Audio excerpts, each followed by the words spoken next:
Lisbon, October 1941. Elizabeth Thorpe, 31, steps into the foyer of Palacio Hotel holding a suitcase packed for escape. Her nerves are shot, but she covers it with a practiced smile. 6 months ago, her brother, a radio operator on USS Arizona, was killed in Pearl Harbor. 3 weeks ago, the British recruiter told her she could save lives without ever touching a gun. And today she wades into the most dangerous web on neutral ground. Lisbon is a city brimming with spies and opportunists, deadlier than any battlefield. British agents are tracked by German operatives. Japanese diplomats walk arm in arm with Portuguese aristocrats, each party a possible trap. Thorpe knows she is watched from her first step. Her handler, Peter Wilson, chose her precisely for what others see. A socialite, presumed harmless, expertly underestimated. But Thorpe carries grief like broken glass. Early after arrival, she learns the previous volunteer, an American social painter named Violet, drowned mysteriously in Lisbon harbor. The gossip blamed drunkenness. Wilson, quietly, tells her it was murder by German agents who believed Violet had passed secrets to Washington. Thorpe feels her brother's memory push her past fear. If she fails, she knows what happens. First embassy party. Thorpe wears a green silk dress. She counts at least 2 Japanese Navy officers and 1 German intelligence chief, all holding court at opposite ends of the room. Her mission is direct. Make Commander Hideaki Yoshikawa underestimate her, then coax naval code words and ship slang from his guarded lips. She starts small. She asks about whiskey, dances too close, laughs at a Japanese joke she barely understands. Yoshikawa finds her annoying, until she asks about music, then fleet discipline. With him distracted, Thorpe spots another man, an attach, who stares at her with cold suspicion. She recognizes the warning from Wilson's training. Japanese internal security. Too much interest is deadly. Thorpe pivots, playing the role so well even British agents doubt her intent. After the party, she writes every word down. Odd nicknames for dreadnoughts, vague complaints about new radio protocols, casual references to mountain and dragon ships. Later, at a cafe, Wilson reviews her notes. He quietly admits a single slang term matched an intercepted code fragment, unlocking a dozen unread Japanese fleet transmissions about submarine movements near Midway. Days pass. Thorpe attends more parties, collecting fragments and keeping her cover. One night, a Japanese agent begins following her in the street. She nearly panics, but holds to Wilson's instructions. Never run. The agent disappears after half a block. That night, Thorpe burns her notes, reeling from the truth.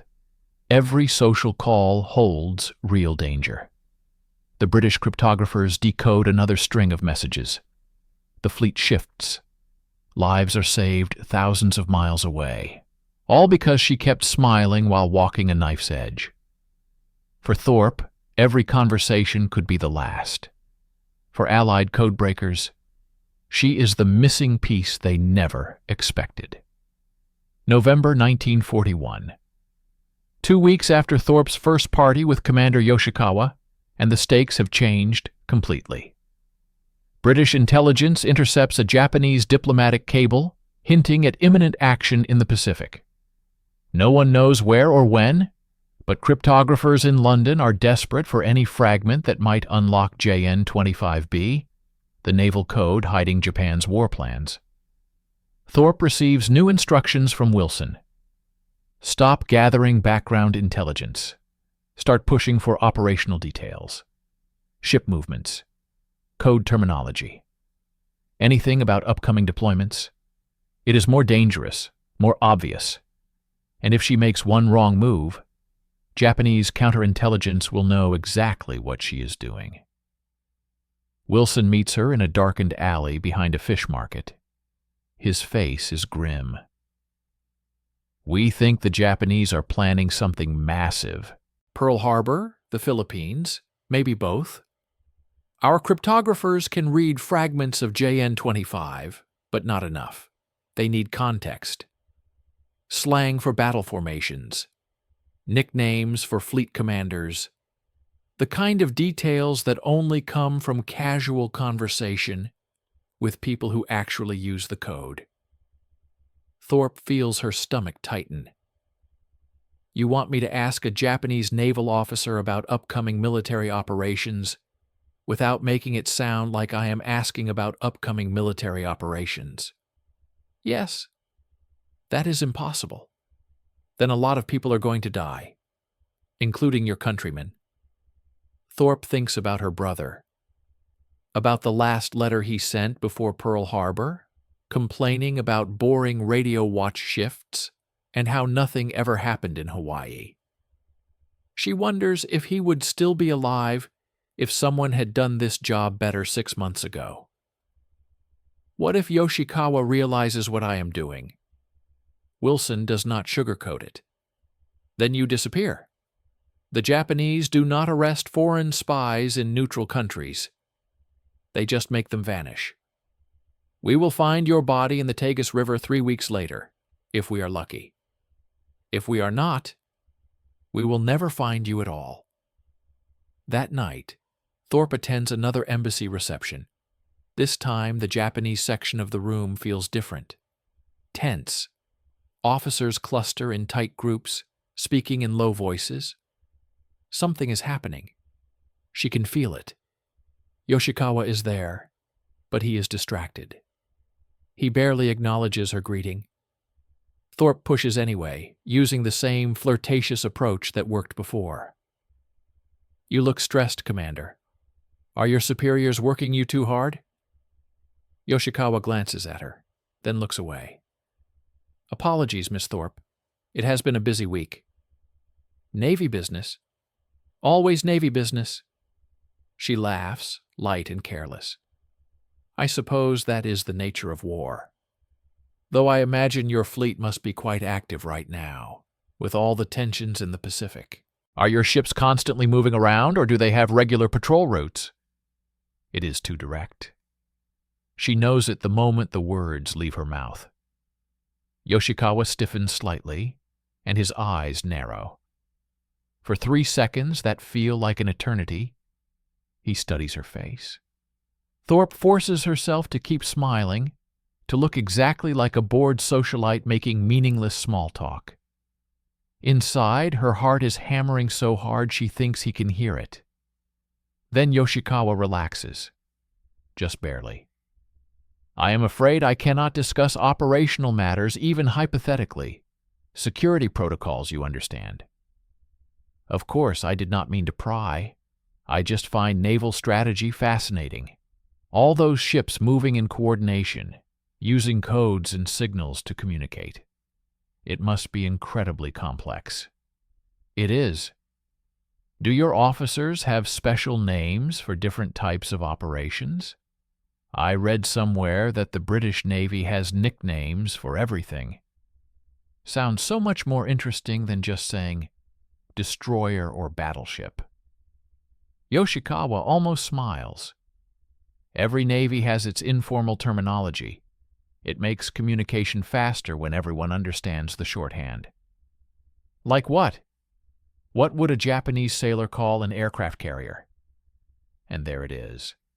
The question she needed to ask, wrapped in enough innocence that it sounds like curiosity, not espionage. Yoshikawa hesitates, then answers. We have many terms. Some formal, some less so. A large carrier might be called a dragon ship. Smaller vessels have other names. Dragon ship? Thorpe files it away immediately. Dragon. In Japanese culture, dragons are powerful, prestigious. If carriers are dragon ships, then that term might appear in coded messages about carrier operations. It is exactly the kind of contextual detail that can turn gibberish into intelligence. But before she can ask another question, a man approaches. Not Yoshikawa's colleague. Someone new. Older, with cold eyes and a smile that does not reach them. He speaks in rapid Japanese, and Yoshikawa responds with obvious deference. Then the man turns to Thorpe. You are Miss Elizabeth Thorpe, yes? The American socialite.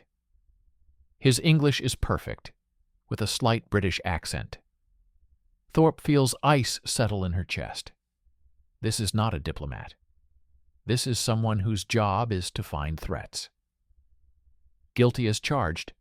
And you are? Tanaka. I handle administrative matters at the embassy. Commander Yoshikawa speaks highly of your conversations. He says you are very curious about naval affairs. The way he says curious makes it sound like an accusation. Thorpe keeps her expression light, bored, slightly tipsy. Everything she is not feeling. I ask too many questions. Bad habit. My friends say I should talk about fashion instead of warships, but honestly, fashion is so dull. Tanaka does not laugh. Your brother served in the American Navy, I believe, USS Arizona, a radio operator.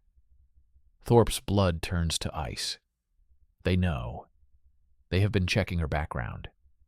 They know exactly who she is and why she might be asking questions. He did. He was killed at Pearl Harbor, which I suppose is why I find the whole subject morbidly interesting, trying to understand what happened in some way. It is the truth. The best lies always are. Tanaka studies her for a long moment, then nods. My condolences for your loss. War is a terrible thing. I hope you find the answers you seek. He walks away. Yoshikawa looks uncomfortable. I apologize for Tanaka. He takes security very seriously. Should I be worried? No, but perhaps it would be wise to discuss less sensitive topics in the future, for both our sakes.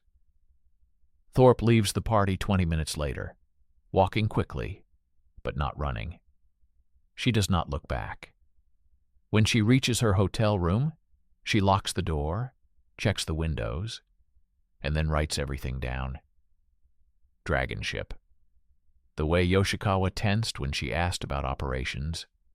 The fact that Tanaka knows about her brother. She burns the notes and goes to sleep with a chair wedged against the door. The next morning, Wilson contacts her through a dead drop. The cryptographers have intercepted a message containing a code group that, when decoded using Dragon as a key reference, revealed a carrier deployment order. 3 Japanese carriers moving toward the Philippines within the week. Thorpe's intelligence just gave the Allies advance warning of a major fleet movement. But she also knows that Tanaka is watching her now. One more suspicious question, one more coincidence, and she is dead. The butterflies flying closer to the flame, and the fire is getting hotter. December 3rd, 1941. The pressure is suffocating. Japanese forces strike across the Pacific, and Lisbon's diplomatic scene thickens with paranoia. Elizabeth Thorpe knows she is being watched now. Every party feels like a trap. Every glance from a Japanese diplomat could be a test. Her hands shake when she writes notes at night. But she does not stop. Lives are on the line, and her own survival depends on staying exactly who everyone thinks she is. Thorpe adapts her approach, collecting intelligence out of order, mid-conversation, sometimes entirely by accident. She listens for offhand remarks about new ship deployments, the quirks of admirals, codebook routines, and operational slang. Little things. How a captain refers to his destroyer, the meaning of a midnight dragon, the patterns in officers' jokes. She remembers Wilson's warning. Context breaks codes, not just passwords. She catalogs nicknames, laughs at inappropriate jokes, memorizes detail after detail. One evening, she is invited to a Japanese New Year dinner. The gathering is intimate, an attaché, 2 diplomats, herself, and Tanaka, the security chief, who suspects her motives. Thorpe plays her part perfectly, sharing trivial American gossip, shifting talk to travel, to ships, to naval decorations. A diplomat brags about the mountain ships soon to be honored at Tokyo Bay. Thorpe laughs, feigning confusion, and asks how sailors keep secrets from their wives. Tanaka remarks about loyalty, then stares at her, as if daring her to say too much. The dinner turns tense when Tanaka signals a staff member, who discreetly gestures for Thorpe to join him in the hall. Away from the group, Tanaka asks again why she cares so much about Navy matters. Thorpe sticks to her story, her brother, Pearl Harbor, delivers it with sorrow, masking unease. Suddenly, Tanaka mentions the American painter Violet, the woman who vanished weeks ago. She was careless, he says, and Lisbon is not kind to careless guests. Thorpe's heart races. Back inside, she presses for nothing else. She realizes every line she walks is razor thin. At home, she writes the details down, then tears up the notes, memorizing instead. British cryptographers later confirm her mountain ship's conversation matches encrypted messages and schedules for heavy cruiser deployments. A joke about midnight dragons lines up with a planned night operation in the Indian Ocean. For the first time, cryptographers decrypt not just a message, but entire patterns: timing, formation, nicknames, routes. Naval traffic becomes visible like never before. Meanwhile, Thorpe wakes every morning convinced she will not last through the week. Tanaka is watching closer. She finds a letter slipped under her hotel room door. Curiosity is dangerous in Lisbon. Be careful who you ask. No signature. Thorpe keeps working. There is no other choice. Each coded word, each pattern extracted from party talk, changes the shape of the war. For Wilson, she is the indispensable source. For Tanaka, she is now close to exposure. The codebreakers see their progress accelerating. Southeast Asia convoys, new carrier deployments, messages no longer obscure. All because someone listened, remembered, and risked her life every day on the thin edge between laughter and death. January 1942. Washington, D.C. Inside a nondescript building on Nebraska Avenue, a team of exhausted American cryptographers stares at a breakthrough they barely understand. For months, they have been grinding through intercepted Japanese naval messages, breaking maybe 15% of the traffic. Now suddenly, entire blocks of code are falling apart. Ship movements, battle orders, fleet deployments, all because of intelligence coming from a single source in Lisbon, a socialite named Elizabeth Thorpe. Commander Joseph Rochefort leads the team at Station Hypio, the Navy's cryptanalysis unit. He is brilliant, abrasive, and running on coffee and adrenaline. When the latest batch of decrypted messages arrives from Lisbon intelligence, he reads them twice, then calls his entire team into the operations room. Listen to this. We have been trying to decode this message for 3 weeks. It references a code group we could not identify. 0735. We thought it might be a ship name, a location, maybe an operation. But none of our attempts worked. Then yesterday, we received context from a source in Portugal. A Japanese naval officer used the term mountain ship in casual conversation. We ran that through our analysis, and 0735 translates to battleship Yamato. One word, one casual comment at a party.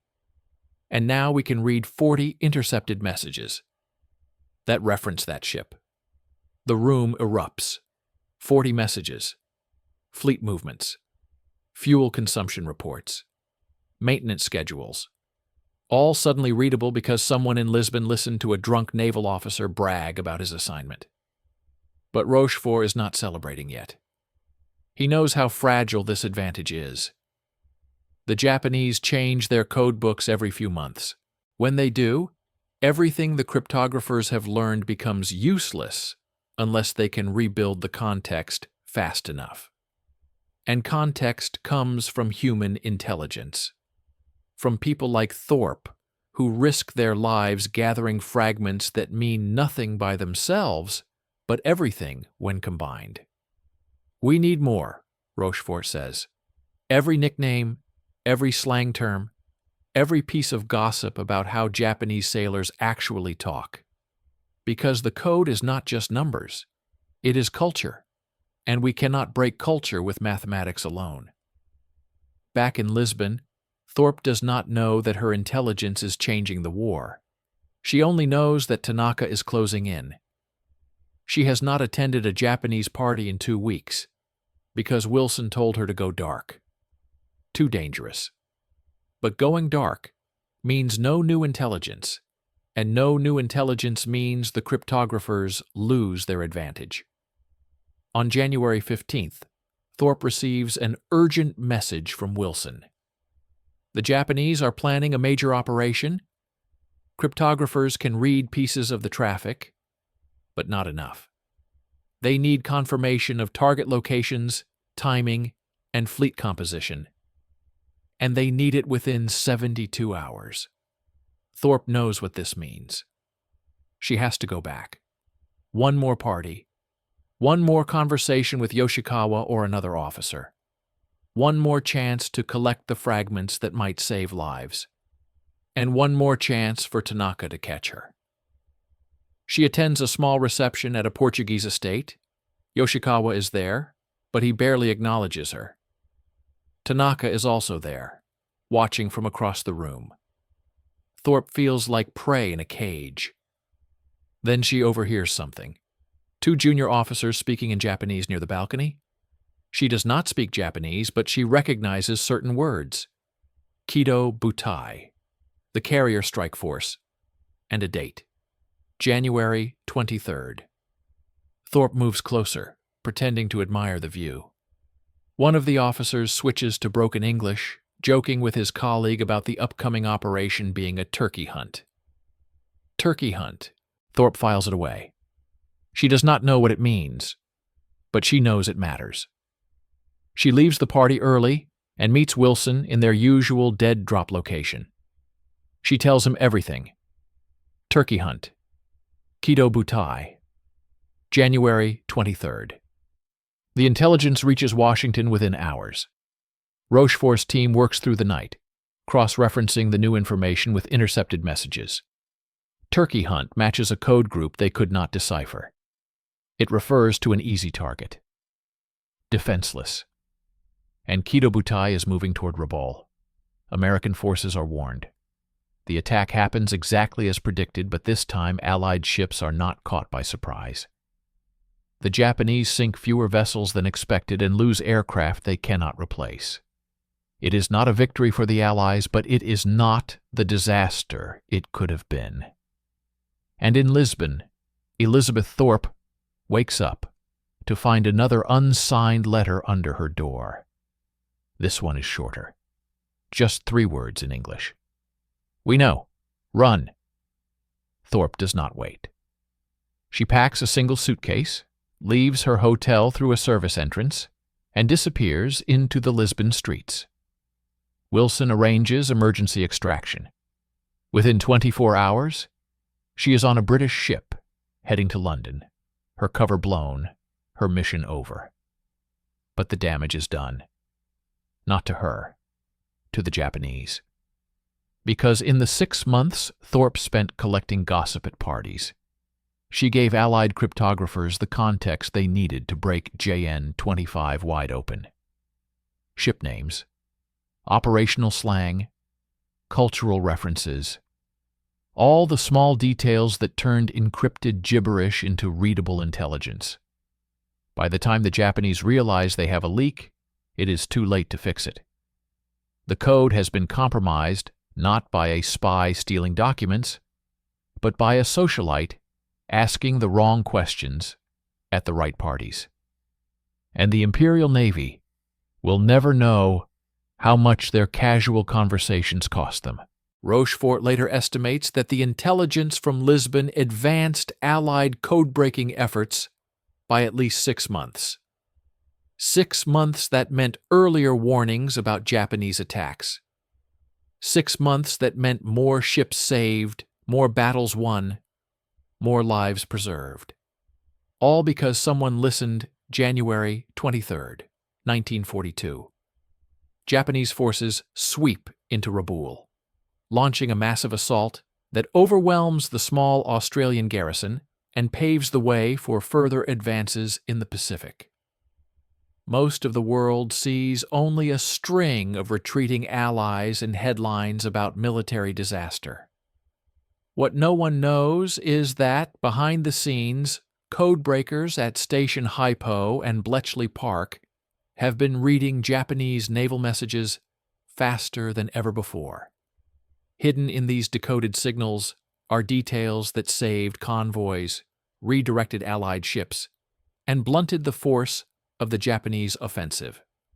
Elizabeth Thorpe arrives safely in London, smuggled out of Lisbon with barely an hour's warning. She is interrogated briefly by British intelligence, but her status as a non-professional and an amateur spy keeps her off any official reports.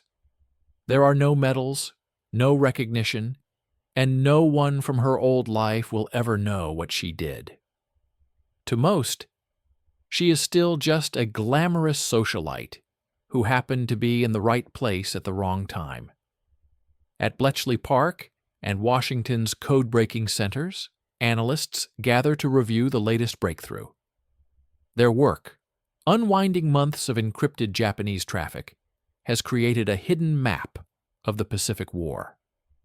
Fleet orders, operation code phrases, ship nicknames, and slang.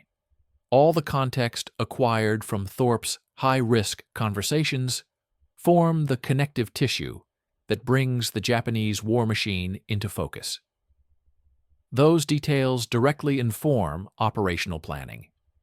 The Americans brace for the attack on Rabaul and lose fewer ships than expected. They adjust engagement strategies for upcoming battles, including Coral Sea and Midway. Fleet commanders receive warnings believed only because the context fits the Japanese encrypted orders so perfectly.